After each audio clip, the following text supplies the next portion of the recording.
Bismillahirrahmanirrahim. Assalamualaikum warahmatullahi wabarakatuh. Alhamdulillahirrahmanirrahim. Segala puji hanya milik Allah Subhanahu wa Ta'ala, karena pada kesempatan kali ini masih diberikan kesehatan untuk bisa bertemu kembali ya jadi saya membuat video kembali untuk mata kuliah media penyiaran kali ini. Jadi untuk mahasiswa semester 4. Jadi hari ini saya akan membuat materi untuk 2 pertemuan, karena kemarin kan banyak yang tidak bisa hadir di pertemuan Google Meet. Jadi untuk kali ini kita akan bahas dulu mengenai sejarah media penyiaran di Indonesia pada khususnya. Jadi sebelum kita berbicara tentang media penyiaran, kita awalnya mungkin ada pendahuluannya gini. Jadi kalau industri penyiaran di Indonesia itu kan sekarang luar biasa ya perkembangannya. Jadi hanya berawal dari hanya sebuah radio.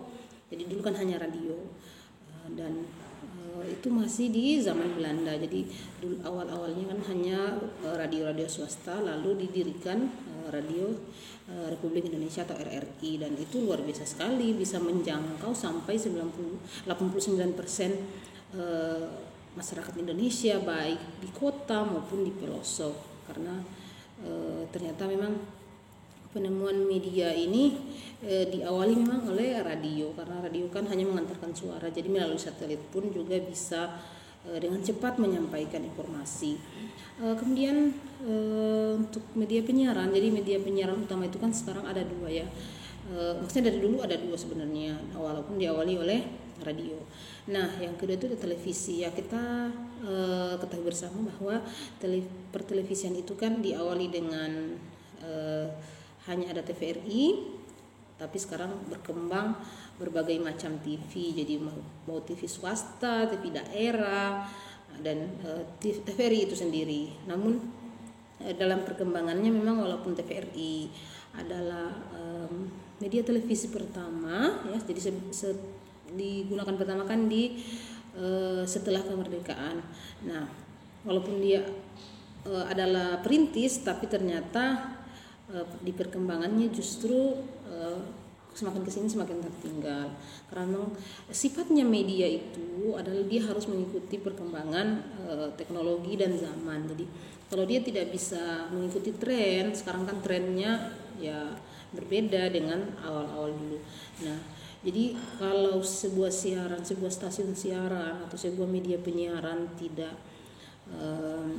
mengikuti perkembangan, maka yang terjadi adalah dia akan tergeser ya. Seperti itulah kerja media.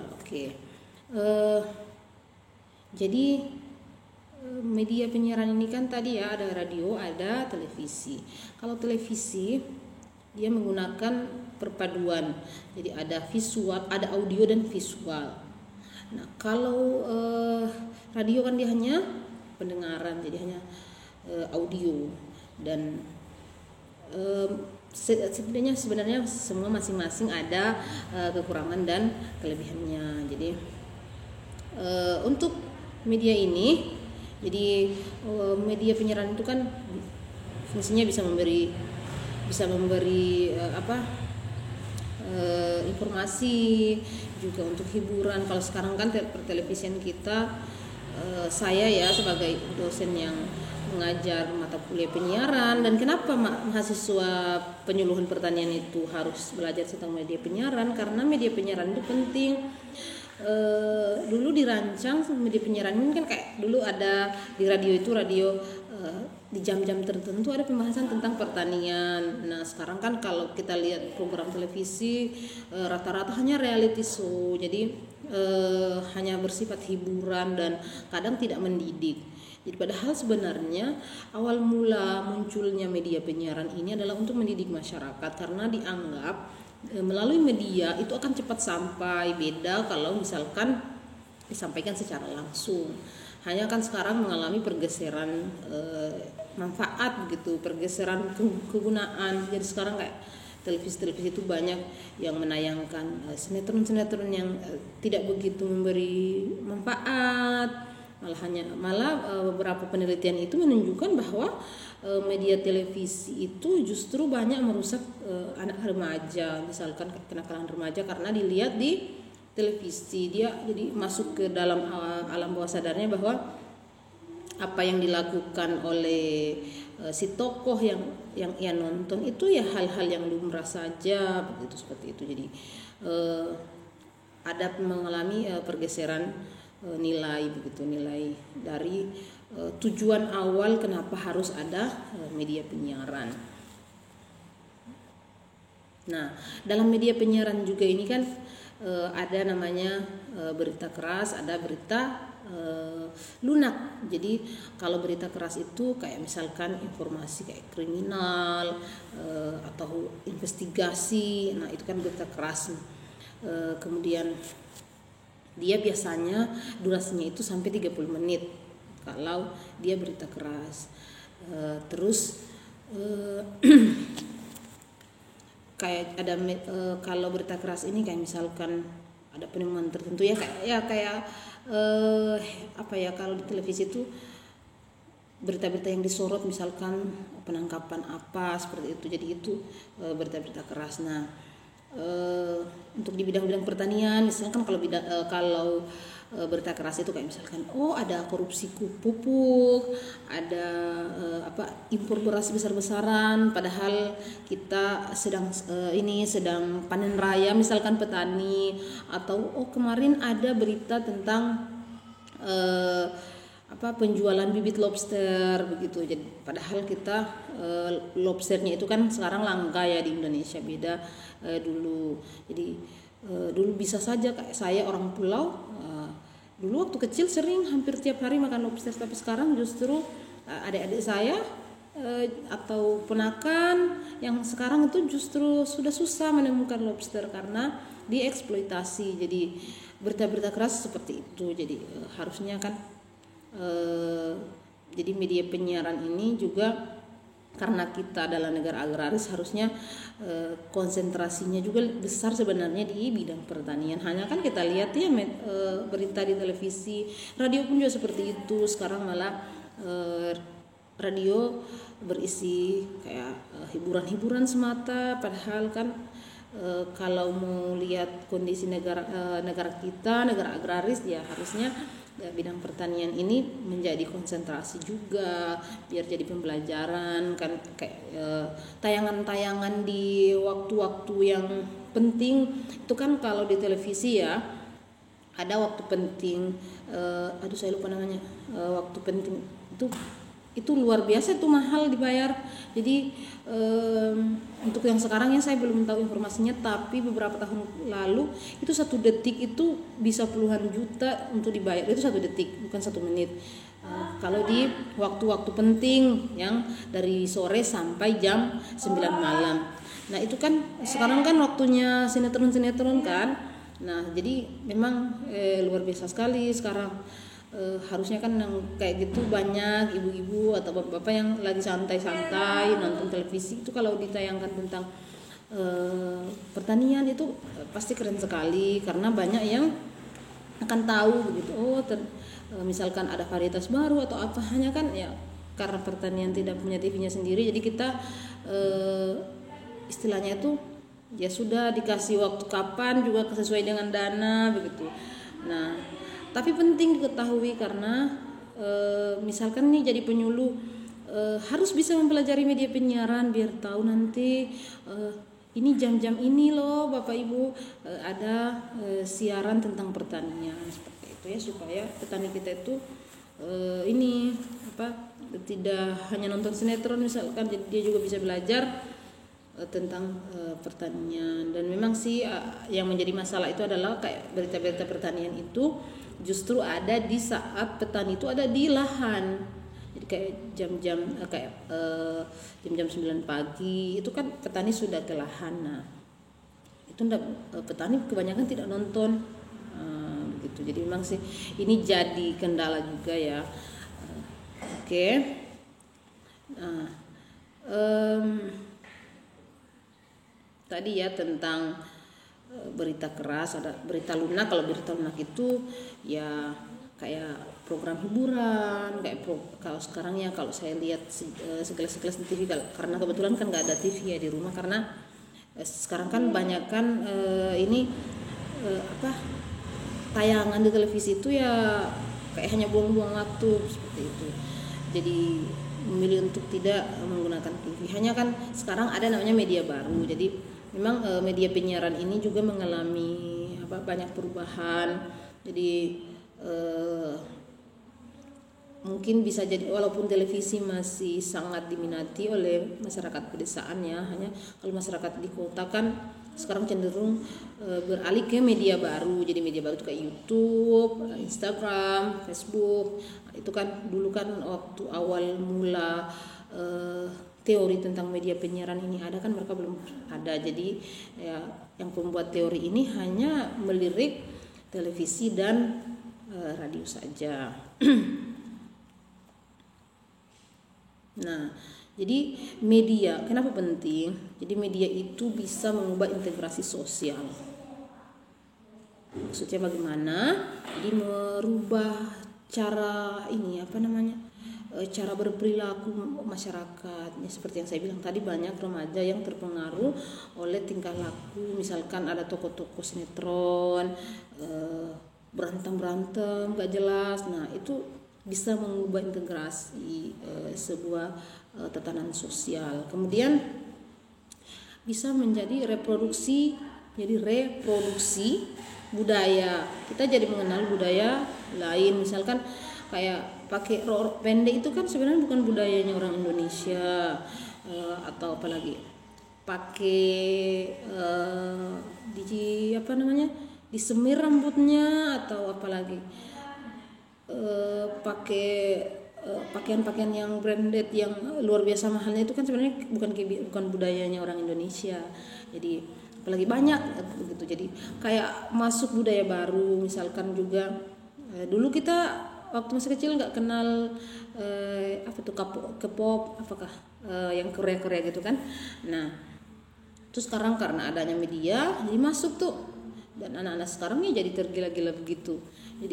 Jadi tidak belajar tentang pahlawan-pahlawan di Indonesia misalkan, jadi malah belajar tentang di luar kayak bintang-bintang film atau bintang yang menyanyi seperti itu. Jadi itu yang jadi digandrungi, bukan lagi misalkan bagaimana dulu pertanian ini, atau kalau orang pertanian ya, bagaimana dulu pertanian awal mulanya, atau yang bidang-bidang lainnya bagaimana dulu negara ini bisa bebas dari penjajahan misalkan. Itu sudah tidak menjadi prioritasnya anak muda karena tadi ada reproduksi budaya. Kemudian juga mempengaruhi partisipasi politik. Jadi ya media itu bisa mempengaruhi, jadi bisa ada istilahnya itu ada pencitraan, sesuatu yang buruk terlihat seperti baik-baik saja begitu. Nah terus bagaimana perkembangan sejarah media? Jadi diawali dengan sejarah media dunia. Jadi di awal tadi sudah saya katakan bahwa media penyiaran itu berawal dari radio. Jadi dan itu orang luar yang dapat. Karena kenapa? Jadi orang luar itu memang mereka kan pembelajar ya.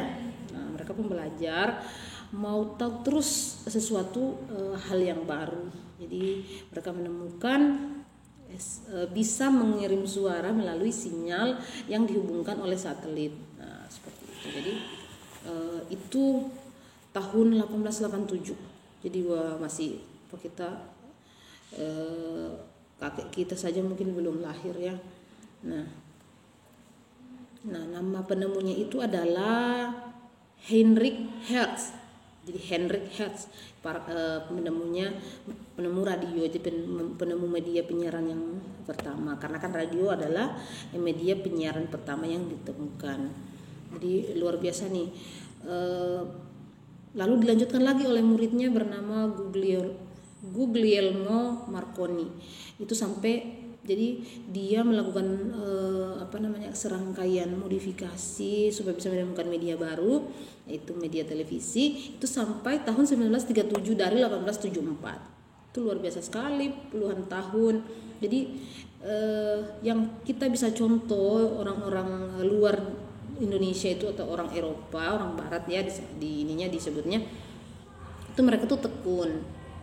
Jadi tekun sekali menekun, mereka tuh luar biasa kalau sudah sedang penasaran, sedang mau menekuni sesuatu itu betul-betul ini ditekuni seperti itu. Oke.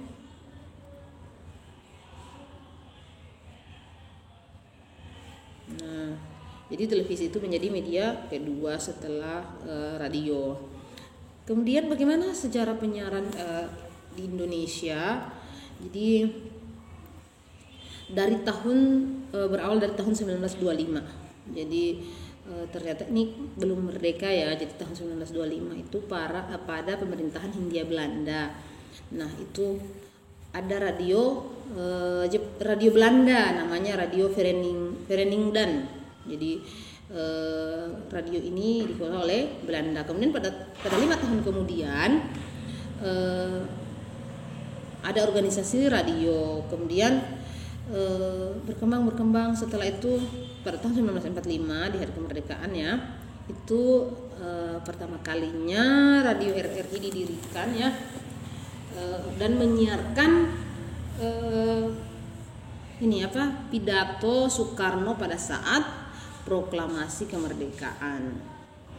Nah, jadi hingga 11 September 1945 Radio Republik Indonesia ini resmi didirikan dan menjadi media penyiaran terbesar pada saat itu. Sekarang kan banyak ya radio bisa dinikmati, tapi RRI ini adalah perintisnya. Jadi luar biasa dulu kan ya.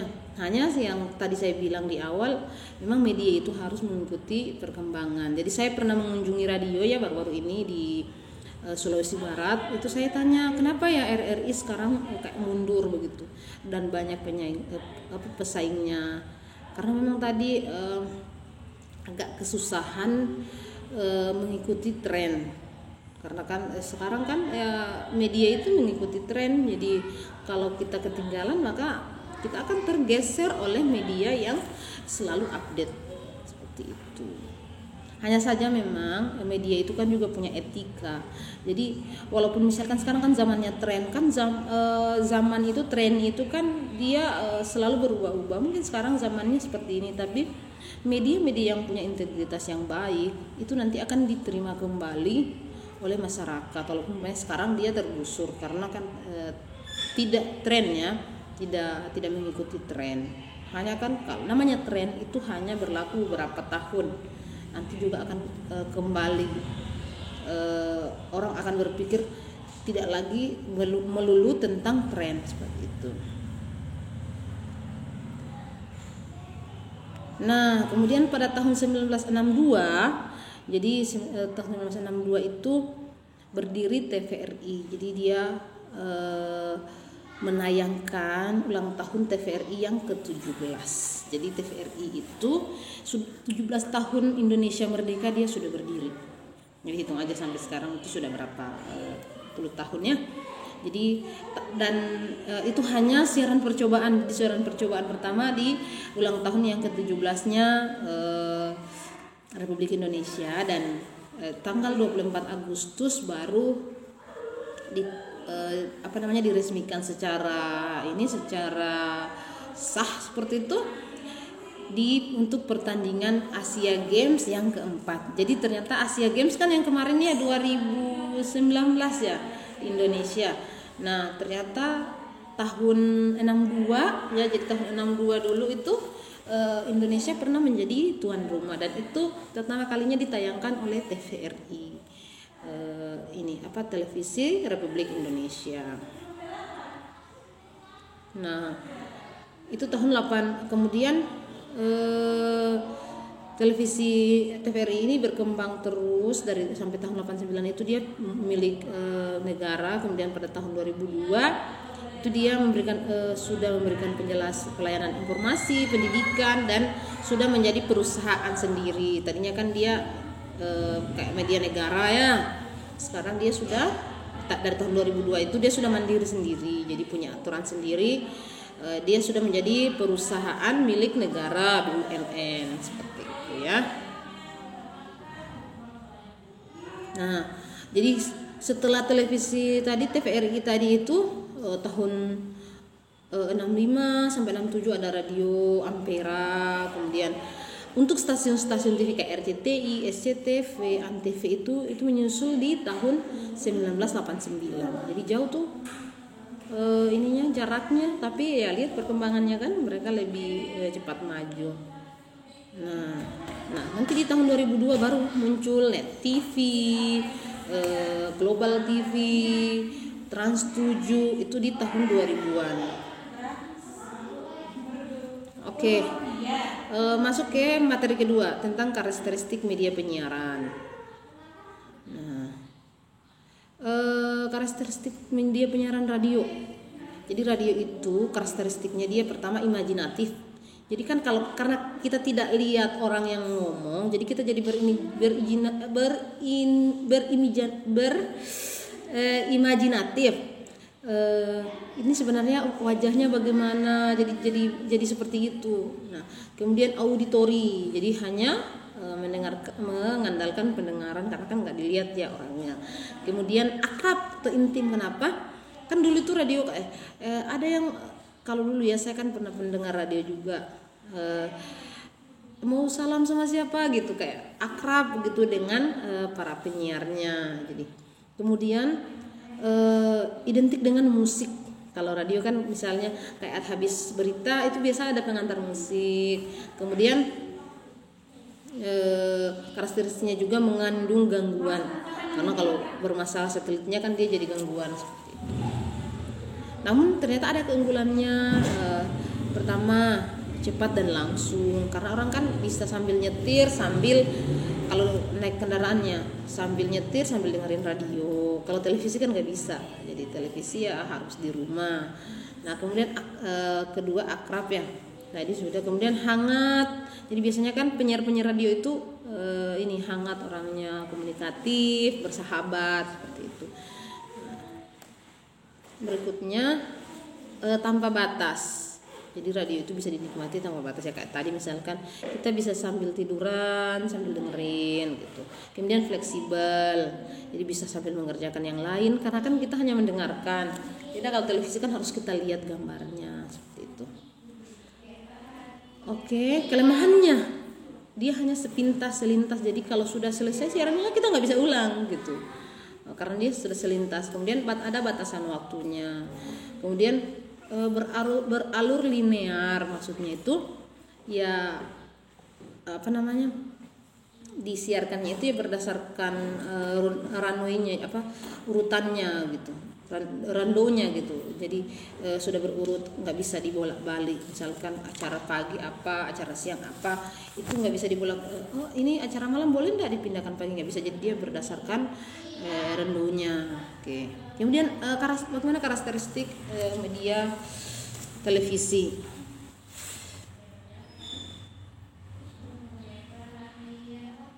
Jadi sekarang kan televisi di Indonesia banyak ya. Televisi yang milik negara itu bukan milik perusahaan milik negara, itu kan hanya RCTI lagi, TVRI, yang lainnya itu televisi swasta. Tapi ada juga televisi daerah. Jadi kayak TVRI itu kan di daerah-daerah juga ada, namun ada juga TV daerahnya masing-masing. Nah, karakteristik khasnya televisi ini pertama adalah audio visual. Jadi seperti yang saya singgung di awal, jadi dia audio visual, bisa mendengarkan dan bisa dilihat langsung. Jadi memang lebih ribet. Jadi dalam produksinya itu pasti lebih ribet. Kalau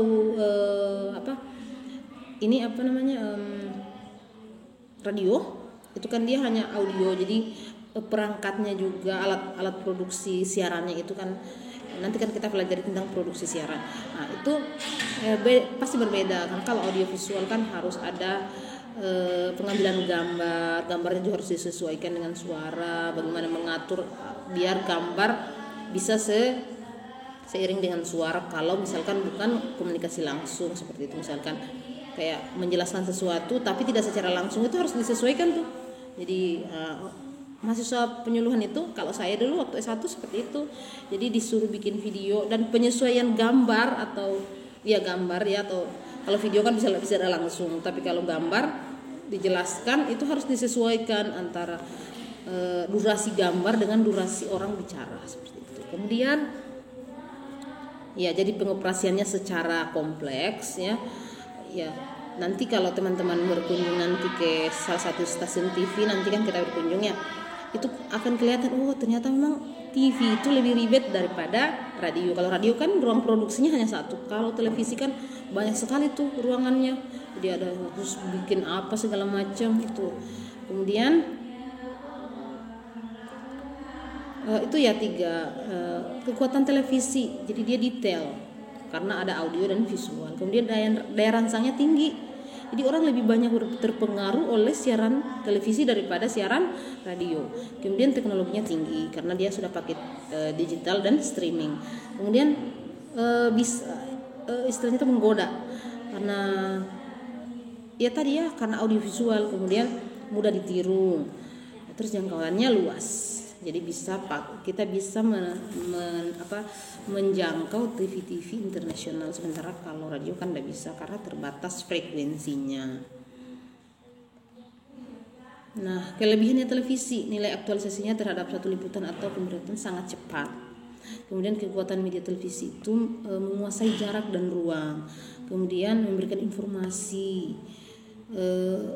Jadi kalau di radio kan misalkan ada berita kecelakaan, ya kita coba ada kecelakaan, tapi kalau di televisi kan bisa langsung lihat, mobilnya rengsek, atau mobilnya jatuh ke jurang, berapa ininya, siapa-siapa tuh wajah-wajahnya yang jadi korbannya, seperti itu. Tapi kalau radio kan nggak bisa seperti itu. Jadi sekarang kayak misalkan Instagram, Facebook, dan YouTube itu sebenarnya mengambil alih televisi, karena kan mereka audiovisual ya. Jadi media-media baru ini yang Instagram, Facebook, dan YouTube ini namanya media baru. Itu bisa mengambil peran dari televisi. Oke, itu ya tadi 2 materi. Untuk tugas kayaknya pertemuan kali ini belum ada tugas karena nanti kita akan berkunjung ke Ratona TV ya, televisi di salah satu televisi daerah di Kota Palopo, Sulawesi Selatan. Jadi nanti dari sana baru saya akan memberi tugas, karena nanti kan teman-teman akan belajar bagaimana media penyiaran, bagaimana mereka bertahan, bagaimana media itu memproduksi, terus bagian persiapannya, misalkan yang membawa acara live atau yang tidak live, itu semua kan nanti akan dipelajari di sana. Jadi kan enak kalau belajar langsung dari medianya yang sudah ada daripada kita pakai laboratorium lab ya, yang bisa jadi kita masih mengawang-awang ini gimana, tapi kalau bicara langsung ketemu langsung sama medianya kan itu lebih bagus. Oke, mungkin itu saja. Terima kasih. Nanti kalau ada pertanyaan nanti bisa ditanyakan langsung melalui WA ya, ke WA saya. Terima kasih. Assalamualaikum warahmatullahi wabarakatuh.